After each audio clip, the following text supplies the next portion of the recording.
She hadn't spoken a single word in 2 years. Not to her parents, not to her teachers. Silence had swallowed her whole.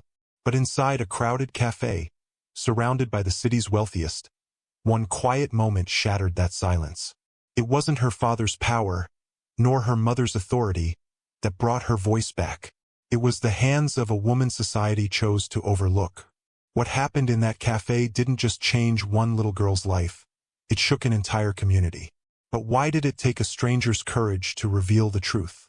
In the heart of downtown Chicago stood La Verona, an upscale cafe known for polished marble floors, soft golden lights, and the quiet hum of the city's elite. It was the kind of place where power met over coffee and where appearances mattered more than kindness. On a bright afternoon, Richard Whitmore, a respected businessman, arrived with his wife, Catherine, and their young daughter, Lily.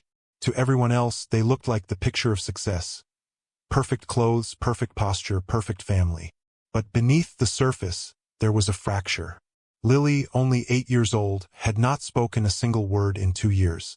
A tragic accident had stolen her voice, leaving her locked in silence while her parents tried to maintain the image of normalcy. Richard, burdened with the weight of reputation, avoided speaking of it. Catherine, elegant yet unyielding, treated Lily's silence as a flaw best hidden away. That afternoon was meant to be another performance of wealth and control, another chance to be seen in the right place by the right people. But what they didn't expect was that their carefully constructed world would be unsettled by someone they considered invisible. A young black waitress, Danielle Carter. At first glance, she was just another server, moving quietly through the tables, blending into the background. Yet, within her silence lay a strength few could imagine. What began as an ordinary lunch in a polished cafe was about to spiral into an encounter that would expose truths no one at that table was ready to face. Danielle Carter had worked at La Verona for nearly 3 years. To most customers, she was invisible. The young black waitress gliding between tables, efficient but overlooked. What few knew was that Danielle was also deaf, relying on sign language, lip reading, and written notes to communicate. For her, silence was not weakness. It was a different kind of strength. Yet in places like La Verona, silence often made her the target of condescension, dismissive stares, and whispered assumptions about her worth. She had learned to bear it quietly, but not without remembering every incident. On that afternoon, Danielle approached the Whitmore's table. Lily's eyes lifted from her untouched glass of water, curious, hesitant, but strangely alert. While Catherine ordered brusquely, Danielle noticed Lily's trembling hands. Something unspoken passed between them, a recognition only those who lived in silence could share. Danielle signed a gentle greeting. To Catherine, it looked like nothing more than hand movements. To Lily, it was a spark. For the first time in 2 years, Lily's lips parted. She whispered, barely audible, "She's nice."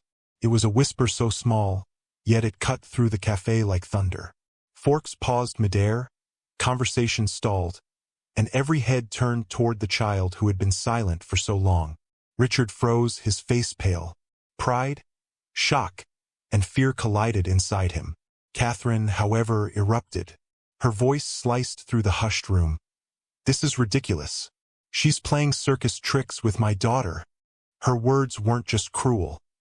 They carried an edge of venom, an assertion that Danielle's presence was not only unwanted but contaminating. The cafe manager rushed over, his eyes flicking nervously between Catherine's scowl and Danielle's calm composure. Wealth had power here, and Catherine knew it. She demanded that Danielle be removed immediately. "Fire her. Now," she insisted, her voice sharp enough to wound. But Danielle didn't break. Beneath her apron, she carried something Catherine could not see. A small recorder she had used for years, documenting the cruel moments that others dismissed as isolated incidents. Danielle had been collecting evidence, and Catherine had just given her another piece.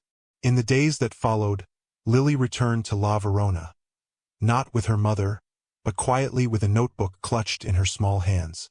She scribbled words, practiced signs, and for the first time in years, smiled without fear.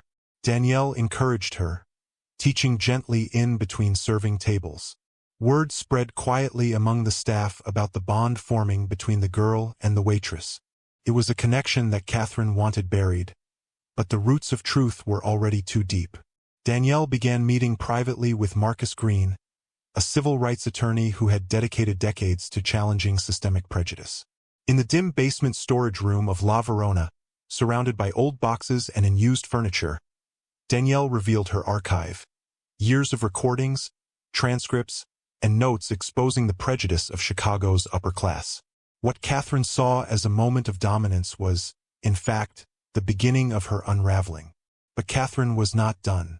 At the next Charity League committee meeting, she would ensure the waitress's name was dragged through the mud. What she didn't realize was that Danielle was ready, more prepared than anyone could have imagined. The Charity League committee meeting was supposed to be Catherine's stage. A polished room of chandeliers, linen-covered tables, and carefully chosen words to maintain her influence. She opened with confidence, her voice dripping with disdain as she spoke of a disabled employee who had tried to manipulate her daughter.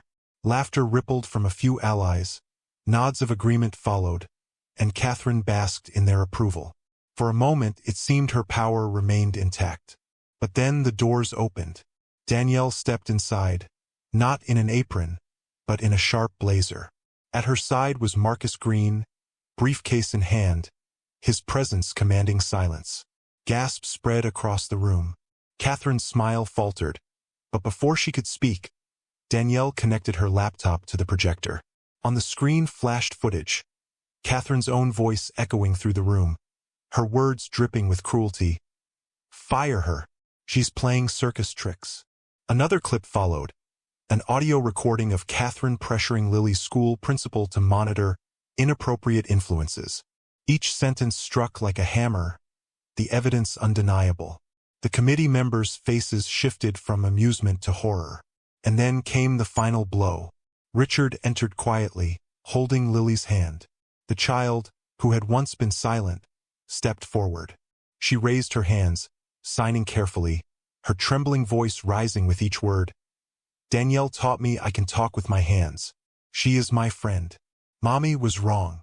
The room froze. For Catherine, it was the collapse of everything. Status, control, reputation. Shattered in front of the very people she had tried to impress. Silence hung heavy in the air, broken only by gasps and whispers. Margaret Ellis, the committee's chairwoman, turned sharply toward Catherine and said words that cut deeper than any outburst. "You will resign. Effective immediately." Catherine's face burned crimson. She looked around, but there were no allies left. And as Danielle stood taller, the room finally saw her, not as a waitress, not as an inconvenience, but as the catalyst of a reckoning that could no longer be ignored. In the weeks that followed, the fallout was swift. Catherine Whitmore, once the polished face of Chicago's Charity League, was stripped of every title and seat she had clung to.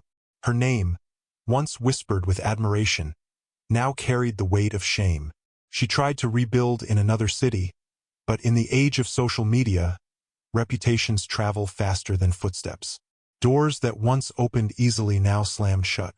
La Verona, however, became something unexpected, a symbol of change. The café that once catered only to the wealthy elite transformed into a place where inclusion was more than a slogan. Mandatory training programs were launched, sign language classes filled beyond capacity, and for the first time, people from all walks of life felt welcome inside its marble walls. At the center of it all was Danielle Carter, no longer a quiet waitress, but the newly appointed Director of Diversity and Access. Her salary exceeded many of the patrons who once looked down on her. But more importantly, her influence reshaped an entire community. For Lily, the change was even deeper. She not only found her voice again, but also used it to teach other children sign language on weekends, becoming a young ambassador of empathy. Her father, Richard, admitted publicly that Danielle had saved their family, not by restoring Lily's words, but by giving her the courage to be heard in her own way. His foundation redirected over $1 million annually toward authentic inclusion programs, a far cry from the performative charity it once practiced. Yet the story isn't just about one family or one cafe. It's about what happens when silence is broken, when prejudice is exposed, and when courage refuses to bow to power. Danielle often said, "The sweetest revenge isn't destroying those who hurt you. It's building something so strong their hate no longer matters." And so we're left with a question. How many more lives could be changed if the voices we ignore were finally given the chance to be heard? What do you think? Was Danielle's quiet strength the true victory?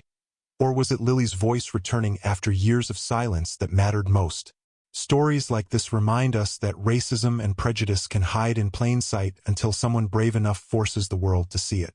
If this story moved you, don't forget to like the video, share it with others, and subscribe to the channel for more powerful stories that uncover the truths many try to ignore.